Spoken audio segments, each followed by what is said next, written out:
Ayyuun egaa guyyaa sadii otoon buliin har'umayyuu mataa qabattee jettee Adaamaa keessa gara Finfinnee Iyyaasuu Birraa biratti fiigde eengaddumayyuu nama viidiyoo na waraabuun dhabee jecha boohaa turte. Har'ammoo sirii haadha isheetiitiyyuu qobaa koon ta'e akkasumallee immoo Sa'idoon bilbilanaaf deebisuu didee nan barreessaa nan dawwalaa sagalee nan kaa'a abadeen Sa'idoon eessa jirta yaa ayyuu jedhee. Na ilaaluu didee sagalee koos dhaggeeffachuu didee bilbilas naa deebisuu didee ani yaada hamaa yaaddoo guddaa keessan jira jetteetiin Yaasuutti dawwalattee amma gaa Yaasuun furmaata isheefii ta'a haa ta'uu hin beeku gara Finfinnee uftee jirti. Akkasumallee immoo ayyuun aarii guddaarraan kan kaate warra ollaa wajjiniin illee lola kaaftee jirti. Dhugaa dubbachuuf baay'ee tokko nama yaaddessa amma gaa Sa'idoon yaaddoo guddaa keessa jira lamaan isaanii gidduutti kuni jalaa badde. Kuni asii boosti mee mucaan kun eessaa lixu mee gidduutti eessa lixa dhugaa rabbi eessa haadha qume asiin ijoollee isaa arguuf amma kana baabba'ee yeroo argaa ijoollee isaa dhabe nama gaddisiisa. Asiin immoo kun eessa jirta jettee cinqite nama gaddisiisa. Mee akkam godha mucaan as buutu achi buutu mucaan gidduutti xuuxame maaloo gooftaa Yesuus eessa numa salphanne. Nagaa Waaqayyo siniif haa baay'atu. Hordoftoota jaallatamtoota kabajamtoota maamiloota kiyya anaa dhufu baga nagaan dhuftanii nooraa siniin jechuun jaaladha.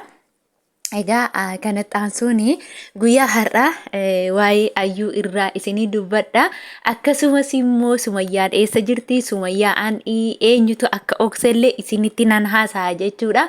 Egaa akkuma beekamu wanti beekatan namaan ooltu dhugaa dubbachuuf wanti beekatan namaan ooltu wanta tokko otoo ittiin galiin dursanii yoo itti yaaduudha baatan akka cinqiisaa yaaddootaa keessaa hin baane keessuma keessaayyuu yaaddoon abbaa manaa yaaddoon masaanuu waan addaati jechuudha. Egaa akkuma beekamu cinqiin masaanuu aariin masaanuu har'a ayyuu buskuttii fakkaattu kana daalacheessee lafa kaa'e jechuudha. Maaliif yoo jettanii ayyuu yaaddoo guddaa keessa galte eenyuddumallee akka yaadda'aa jirtutti Sumayyaas ta'ee anas ta'ee lamaan keenya gidduu illee deemee kan waan hunda gochaa jiru Selaamidha. Selaam immoo eenyuun barbaaddee jirti? Yaa abbaa manaa keenya eenyuun maqaa isaatiin Sa'idoo barbaaddee jirti jedhan amma akka odeeffannoo miliqxee na bira geessetti jechuudha. Selaam hiriyaa fakkaattee nama Sumayyaaf yaadu fakkaattee nama immoo akkasumas immoo Sa'idoon miidhu fakkaatteetiin itti maxxantee akka Sa'idoofiin Sumayyaan adda ba'anii akkasumas immoo ayyuurraa illee fagaatee amma gara eenyutti deebi'u? Gara Selaamitti deebi'u niitii sadaffaa yookiin immoo haadha warraa sadaffaa ta'uudhaaf tattaaffii gochaa jirti jechuudha. Namni kamiyyuu nama aarsaa amma kana kaffalee deemee ilmaan isaa arguudhaaf gaagga'ee deemee otoo ofii okatteellee otoo aarteellee isatti mul'atu hin dubbisu akkamittiin narratti haadha ijoollee isaarratti gaa'ila hambiraa xammara yookiin cammare jechuu dhiistee callisteetiin jechuudha deemtee akka ta'e namoonni baay'een immoo koomentii jalatti jechuudha waan baay'ee jedhanii barreessu otoo bada anaati baduu bichaa dhaaree kanan godha jedhu dhugaa rabbii jaalalli baqa namni tokko gaafa jaalalaan qabame waan tokkorraa of deebisuu hin danda'u jechuudha. Hallayyaa bu'a akka jaalala harreen maamma yoo ilmoo ishii jaallatte harreen ilmoo ishii jaalala biyya lafaarraa harreetu ilmoo ishii wajjin hallayyaa bu'a. Dhugaa rabbi siniin jira. Harree yoo ilmoo ishii hallayyaa bu'u xilliqii faana buuti biraa naftu jechuudha. Innaa namnis immoo gaafa jaalalitti gale akkasuma jechuudha.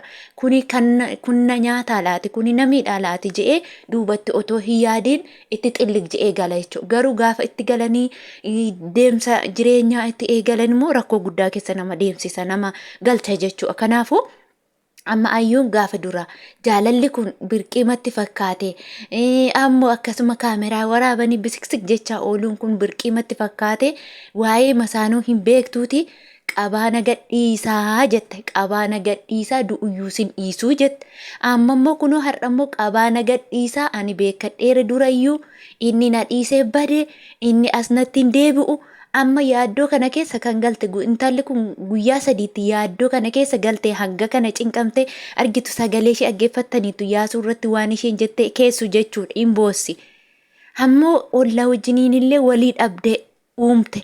Kanuma gidduutti guyyuma sadiitti ayi nagaa isaati maal ta'e narraan kaasu lakki Saayidoo nagaa isaati yeroo jedhu yaasuun akkamitti siin nagummaa isaa sitti hime anaan akkamitti sagalee naaf deebisuu didee ni jijjiiraman jettu dhuguma yaaddoo keessa nama gashaba gaafa dhiirumti tokko yoo jechuudha. Feesbuukii marratti nama tokko faana fakkeenya gaafa haasofnu gaafa namni sun online irra galee otoo nuun dubbisii yoo ba'ee anaan bilicci godhe na aarsa dhugaa Kiristoos biloog godhi na godha jechuudha. Nama tokko walitti dhufeenya riileeshinii wajjin uumeera taanaan online irra galee sababa takka malee na oodee ba'ee jennaan ammuma dubbii baxabbaxi na godha jechuudha. Ubsanaa laatu dhugaa Waaqayyooti.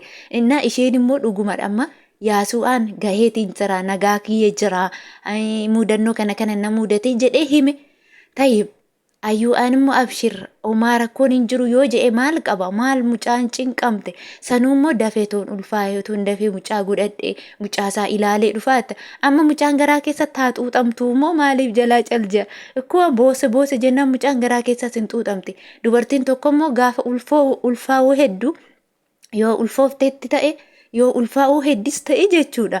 Nyaata gahaa nyaachuu qabdi, bashannanuu qabdi, sammuun ishee riilaaksii ta'uu qaba, sammuun ishee firii ta'uu qaba malee cinqamuu qabu jechuudha. Isheen cinqamnaan mucaan hin cinqamtu achi keessaa. Hayi mucaan illee hin xuuxamti maal jechaa Saayidoo maal? Saayidoo bilbila irraa kaase mindinna hundee?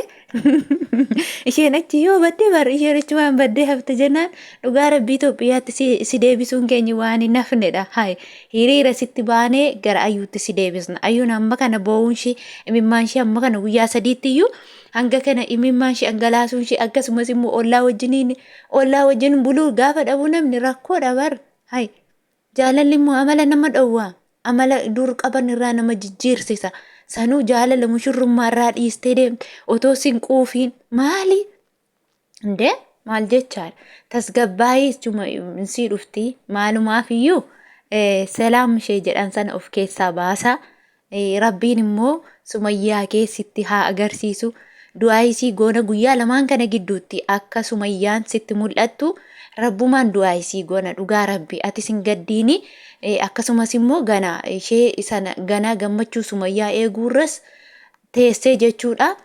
As deebitee gara ayyuutti hayi ayyuuti yasii jira habiibtii kiyya amma siin dhufa jedhii gammachiisi ka. Afaan damma godhe dhugaa afaan damma yoo godhan bareeda garaan ishee dasjaaraafee bultii har'a laaligaa Adaamaarra gara Finfinneetti tiraanispoortiin amma ayyuu hiddiidho jedhanoo hayi kanuma gidduu tokko butee iyyuu immoo.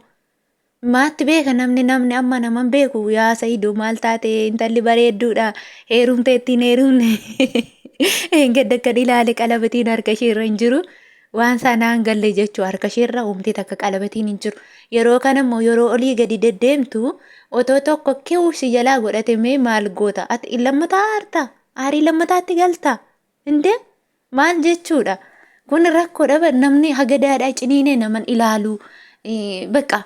Akkuma arge namatti deema namni amma ilkaan ilaalee uffannaa namaa ilaalee kolfa namaa ilaalee malee namni kun maalirra jira maal keessa jira jedhee namni amma nama hubatu akka bullaallaniitii jedha dhiirri dubartiinis immoo akkasuma abbaa warraa jettiin beektu jechuudha maaliif kana nama ciniinanii naman ilaalan waan ta'eef ayyuu tokko si jalaa fudhata otoo ishee achi eegdu otoo ishee as eegdu tokko lamaan isaanii kikkiwuu yoo jedhan ani. Selaamitti deebi'uu keerrammoo ayyuuma keetti as deebi'uu si wayya yaa Saayidoo iyya keenya dhagayi garuu lamaanuma isaanii siif haa tasgabbeessu Rabbi siif haa fidu ayyuuttis nagaan si haa deebisu Sumayyaa keessa nagaan Rabbi walitti si haa agarsiisu nagaa tura.